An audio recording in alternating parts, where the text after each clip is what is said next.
This happened when I was 18 or 19. It was a summer night, probably late July or early August.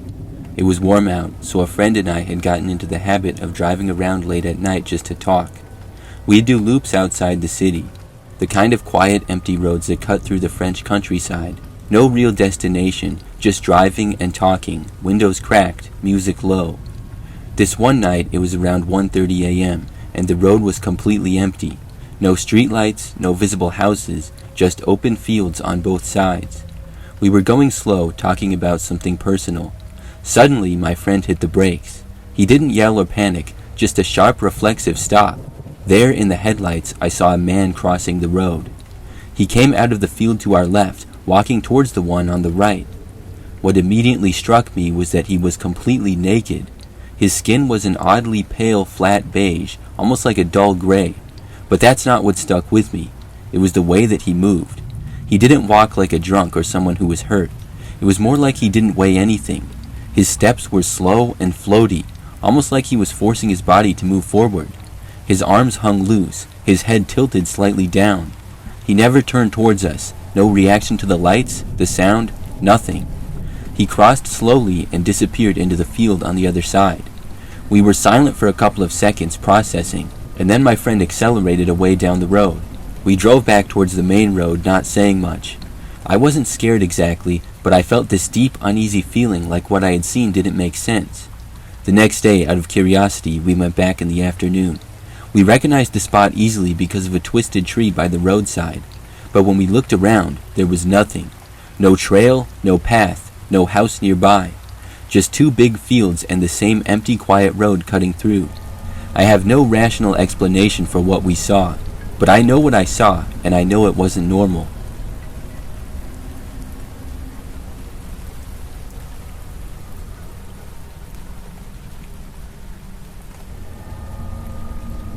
A few nights ago, me and my two buddies were hanging out as we usually do late on Friday night. We have this road near our town that leads to a military base gate. A right turn from the gate is a road that leads through a large section of woods and eventually back into town. The whole area is surrounded by woods for at least a few miles. It's common for people to street race down this road at night, as it has all kinds of fun twists and turns and is far from anybody. My friends and I often go there to drive fast and goof around with our cars, as we do it often. Anyways, we were all hanging out listening to music, driving towards the road. We made the turn to go past the abandoned church onto the short road leading to the military base gate. My friend picked up some speed going up to the gate, and we turned onto the dark wooded road, going fast but not too fast yet, in case any cops that sometimes hang around the area were there. We made it towards the end of the road and made a quick U-turn to go back the same way we had come from. But only this time we were going a little faster through the dark, quiet woods, carrying through the corners swiftly. We got back to the military gate, and my friend made the turn back down towards the abandoned church, picking up speed as we went down the hill. Right as we reached the bottom of the hill, we all noticed something that sounded like a stick hitting the side of the car with a hard-sounding thud. My friend hit the brakes and slowed down to about 20 miles per hour. We all started asking questions as to what just happened. Being the only one that didn't see what happened from the back driver's side seat, I thought we just hit a branch, kicking it up off the ground and making it hit the side of the car.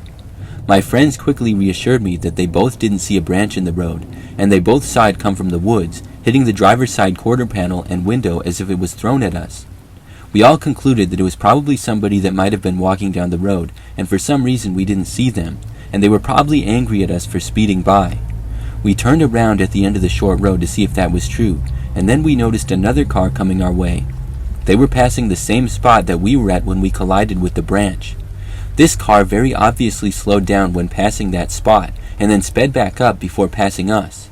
It was a little weird. It was as if it seemed like they had experienced the same thing we had. We got all the way back up to the gate, and didn't see anybody walking, and didn't even see a single branch in the road either. I told my friend to loop back around and go really slow past where the branch was thrown at us. As we passed the spot, I saw a clearing in the bushes.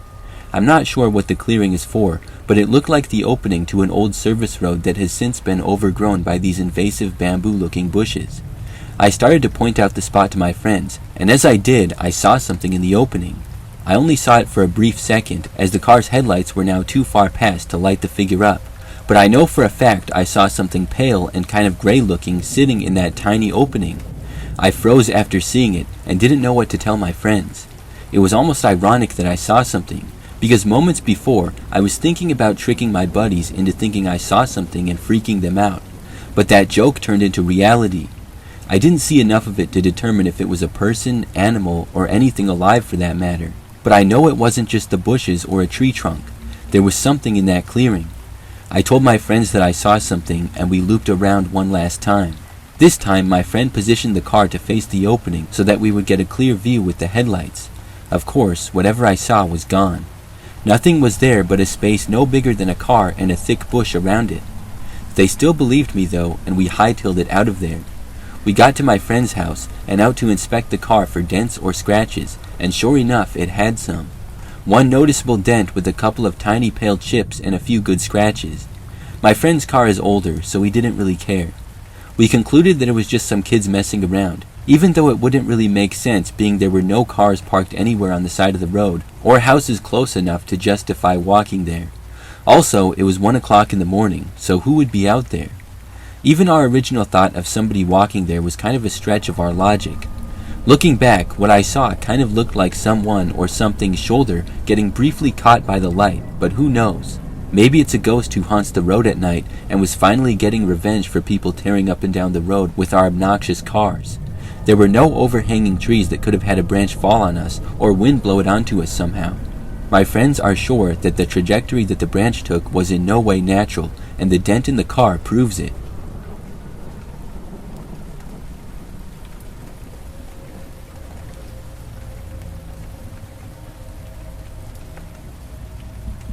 I've been married for 12 years, and every year my husband's family hosts a family reunion, which is a huge camping trip into a national forest with a large lake. It's likely the only camping trip of the year for my husband and I, so we will usually always go to get away from the city and romp around the mountains for a bit. We have a daughter that's almost 3, and our son is 8 months old. Our daughter wanted to sleep in the trailer with Grandma and Grandpa, and we decided it was best to keep our son in our tent with us. On the second night, I woke up suddenly. It was pitch black, and I had to pee badly. I had 2 options: make the 2 to 3 minute walk to the outhouse or pee outside of my tent. There was no way I was making it to the outhouse, so I turned my lantern on and checked on my son. He was still snoozing peacefully, so I got my shoes on and went outside to do my business. The moon was out but hidden behind clouds, so I could make out the outline of trees.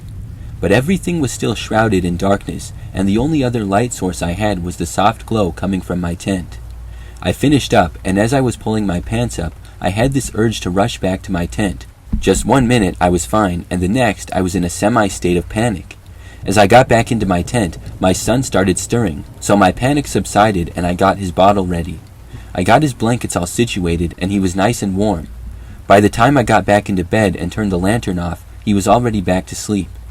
I laid there for a few minutes, unable to fall back asleep.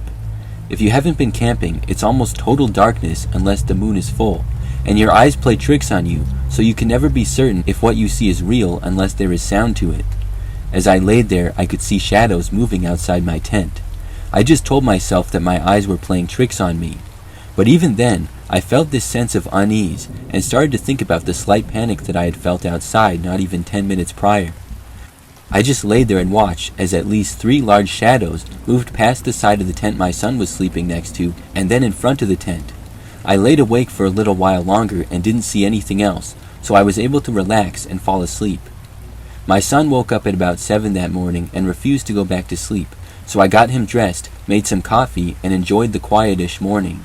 My sister-in-law soon joined me at camp, and we started talking. She told me that she had woken up to go pee at about 2:15 a.m., and couldn't make it to the outhouse, so she decided to pee outside the tent. When she finished, she got back in the tent, and just before dozing off, her dog got super fidgety and started walking around the tent, pacing and sniffing the ground. She thought the dog might have had to go out too, but then the dog started growling. Not barking, but just a low growl, and that's when she started to hear the noises outside of her tent. She thought that it sounded like a large animal, quiet, but you could hear the twigs snap right next to her tent. She woke her husband up, and they listened to it together before he fell asleep, and eventually she did too. I ended up telling her about my experience with the shadows I saw outside my tent shortly after she had heard the noises. Of course, we joked about it being Sasquatch or a deer, but here's the thing. The campgrounds were full. There were maybe 2 empty camping spots left in the area. We all had been making a bunch of noises just 3 hours before, and all the food had been sealed and put away before everybody went back to their tents and trailers. While it's possible an animal went through our camp, I would like to point out a couple of things. There were no deer tracks, there were no bear tracks, and nothing had been disturbed. But there were shoe prints in the dirt near my tent, and they were not made by my flip-flops. Our camp was set up so my in-laws' trailer was in between our tents, so there was a good distance in between our tents, and the fire pit and tables were further separating us. This means whoever was in our camp literally hung out in our camp and potentially watched me pee outside. Even if somebody wanted to take a stroll around the campgrounds on a Friday at 2:30 in the morning, there would be hushed voices and flashlights, not silence, and I'm sure they would have walked on the road, considering there are stakes in the ground and ropes that you could trip over because of the canopies and tents. Anyways, my aunt had rented a cabin that is located up a little dirt road across from the campground entrance, and she had showed up around 6:30 p.m. Friday night. Apparently, when she and her kids were unloading the truck, a beat-up car made its way onto the dirt road. Her aunt said the lady in the car looked like a junkie and was asking super weird questions, like if she had seen some guy, and asked if my aunt and her kids were staying at the cabin. When she told the lady that she had rented it for the weekend, the lady looked super irritated and ended the conversation, turned around, and sped back down the dirt road. I have a feeling that either the guy that the lady was looking for, or possibly both, and a friend, were making their way through the camps in the middle of the night. In all the years I've been going there, that was the first time anything like this happened. I don't know what their intentions hanging around our camp were, but I'm glad that neither me nor my sister-in-law decided to walk the camp for the outhouse in the middle of the night. Something wasn't right that night, and we very well could have been greeted by unwanted visitors.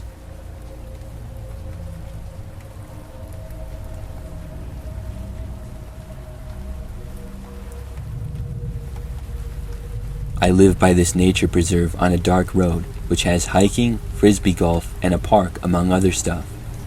I was around 13 or 14 at the time, and it was the summertime. During the summer, my friends and I loved to go on the trails at the nature preserve at night because it's quiet, creepy, and we love the adrenaline. Now, most of the trails are quite short, but one of them is 2.5 miles long, and it goes through about half of the entire nature preserve. We had been scared to go down this trail at night, but this time we finally decided to face our fears and go for it. We went down the trail, which is this gravel road, and it's quite wide, so we were all next to each other on our bikes, about 6 of us. Now the trail is surrounded by woods completely, and there was no light, and to make it extra creepy, we decided not to use any flashlights, which was a terrible idea. So we were going down this trail, and out of nowhere, we saw about 8 deer in the middle of the trail just standing still. Now for some reason, my friend has a fear of deer, and he was panicking and wanted to go back, but we didn't want to let him go by himself. But we also didn't want to leave the trail, so we kind of forced him to stay. Out of nowhere, the deer started running into the woods, as if they were startled by a potential predator. You know when you're in the woods and you hear crickets, frogs, and other animals? They all went quiet, and we were standing in complete utter silence. We were a little freaked out standing in the middle of the trail, expecting a bear or something to pop out. We stayed in the spot for about a minute or two until all the sounds came back and everything seemed to be normal. Even after that, we still had the will to keep going down the trail.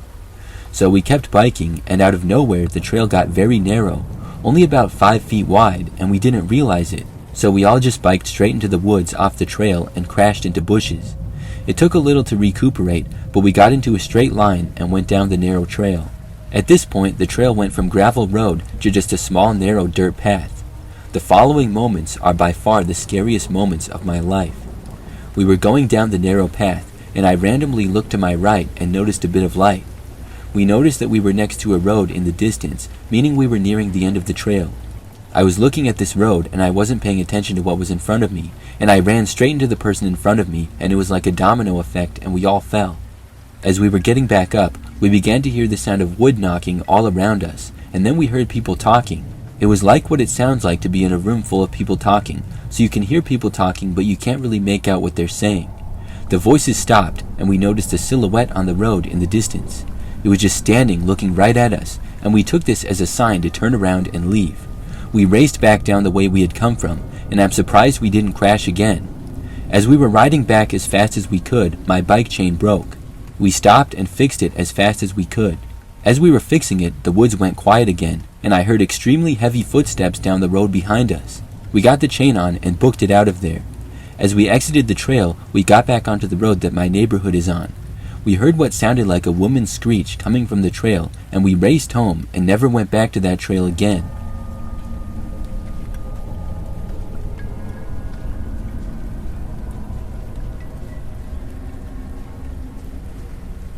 I always hated going camping. My parents had sent me to summer camp every year in Colorado, which involved at least one camping trip into the woods. When I turned 16 and became a camp counselor in training, however, my distaste for the whole experience briefly changed. At that age, we were only a few years older than the oldest campers, but we were given considerable leeway in what we were allowed to do. Most nights we would have to stay in the cabin with our campers, but it was rumored that the camping trip was a time where the counselors in training would get drunk, smoke weed, and hook up with each other after everyone else went to sleep. What I didn't know, however, was that the events of that camping trip would dissuade me from ever going camping in the woods again. Altogether, there were around 30 people on the trip.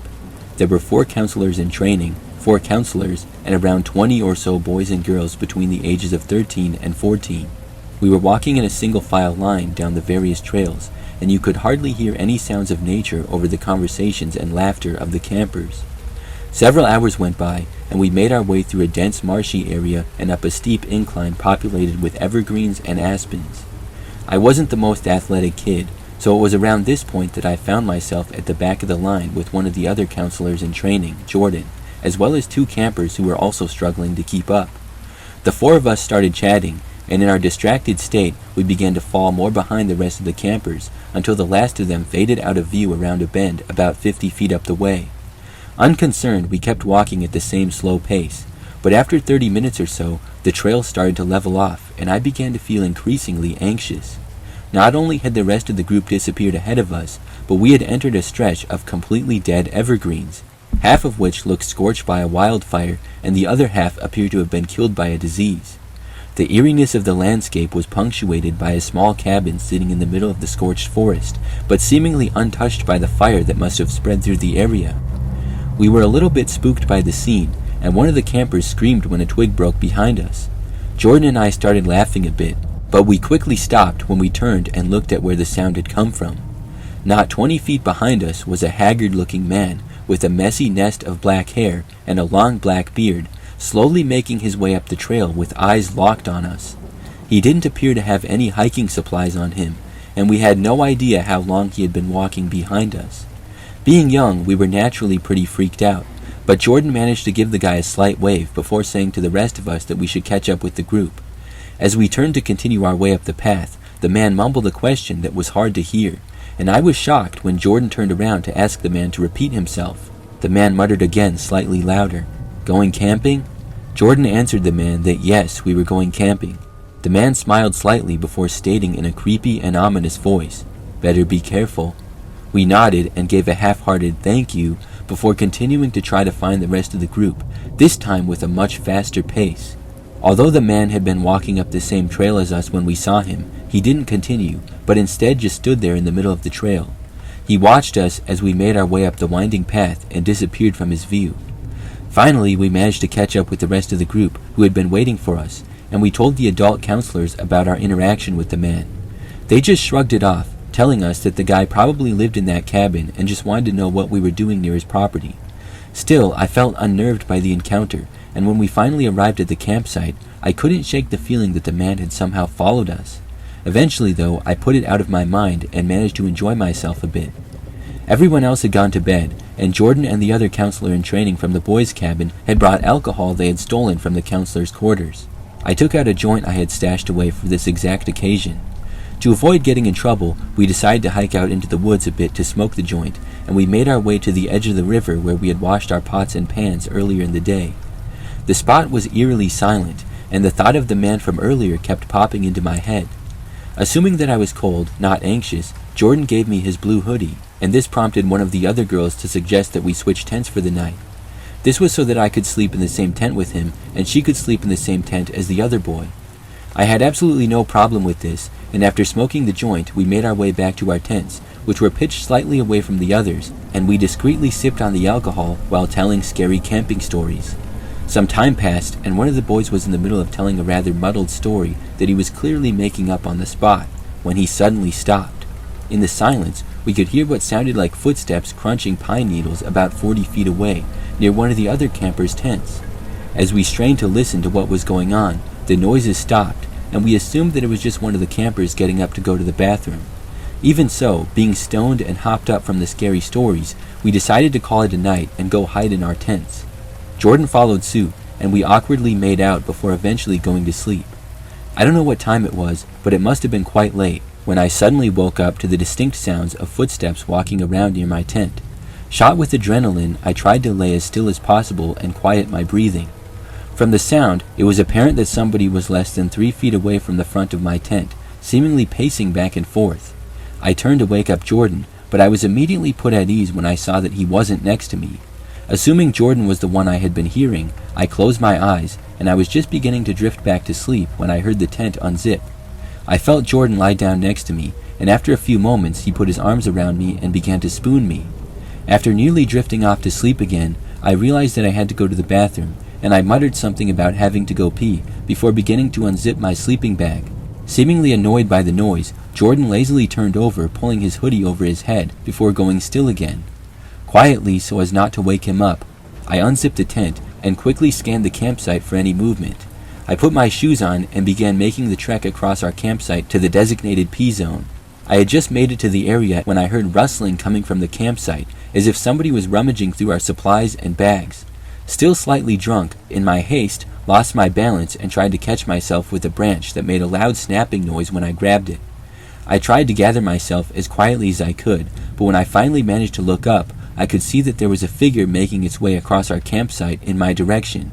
Before I could even think, I was blinded by the bright light of a flashlight shining directly onto my eyes, and the light was getting bigger, so whoever it was, they were coming towards me. The figure got 10 feet away from me before I heard Jordan's voice say, "Sorry, it's just me." I breathed a sigh of relief, but then Jordan asked me something that really confused me. He asked if I had seen his blue hoodie. He knew that I gave it back to him, but he thought one of the campers might have stolen it from his bag while we were sleeping. After a brief pause, I managed to stutter out, "But you were just wearing it when you got back in the tent." What he said next made my blood run cold. He said, "What are you talking about? It's been missing since we got back from the river." Jordan even went down there to see if he had left it by accident, but after he couldn't find it, he thought he would check the boys' bags, and that's when he saw me. My confusion quickly turned to sheer terror as I realized that the man who got into the tent with me just moments prior hadn't been Jordan. Sensing that something was wrong, Jordan asked me what happened, and I managed to get out that whoever stole his hoodie was sleeping in our tent. Not believing me, Jordan insisted on walking back to the tent to check it out. As slowly and quietly as possible, we made our way to the side of the tent, and when Jordan flipped on his flashlight and shined it through the nylon lining, he let out a scream. We could both see the clear outline of a man's shadow lying still inside our tent. What happened next is a bit of a blur, but we ran to the pod of tents on the other side of the campground where the older counselors were sleeping. We frantically unzipped their tent and started yelling for them to come out, and there was a man in our tent. I remember panic setting in as our counselors slowly and groggily woke up, but after a bit more of frantic yelling, they finally managed to understand the severity of the situation when a commotion broke out on the other side of the camp near our tent. By this time, they ran to the scene. However, they only found an unzipped tent and a bunch of our things littered on the ground that the man had apparently knocked over or thrown during his escape. After that, we heard our counselors radioing back to the camp to call the police, and we could tell that they were as scared as we were. I don't think any of us slept after that. Luckily, we only had to wait a few hours for the sun to come up, and by that time, a few of the other counselors had arrived with guns to escort us back to camp. On our way back down, one of the campers found Jordan's jacket tied around one of the trees on the path. To this day, I can't say for certain that the man in the tent was the same guy who we ran into earlier on the trail, but his face and that night still haunt me.